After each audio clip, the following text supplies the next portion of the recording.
এই পৃথিবী কখনো খারাপ মানুষের খারাপ কর্মের জন্য ধ্বংস হবে না। যারা খারাপ মানুষের খারাপ কর্ম দেখেও কিছু করে না, তাদের জন্যই পৃথিবী ধ্বংস হবে। জীবন চলার পথে বাধা আসতেই পারে, তাই বলে থেমে যাওয়ার কোনো অবকাশ নেই। যেখানে বাধা আসবে সেখান থেকেই আবার শুরু করতে হবে। মাত্র দুটি প্রস্তাবে সফল হওয়া যায়।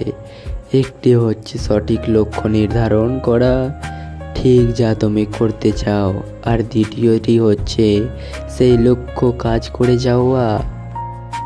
যারা কাপুরুষ তারাই ভাগ্যের দিকে চেয়ে থাকে, পুরুষ চায় নিজের শক্তির দিকে। তোমার বউ, তোমার মাথা তোমাকে টেনে তুলবে, তোমার কপাল নয়।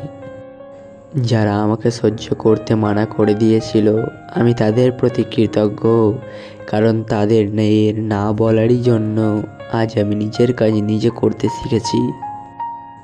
আমি আপনাকে কখনো ভালোবাসতে না বলে যুদ্ধ করতে বলি, কারণ যুদ্ধ হয় আপনি বাঁচবেন না হয় মরবেন, কিন্তু ভালোবাসতে না পারবেন বাঁচতে না মরতে।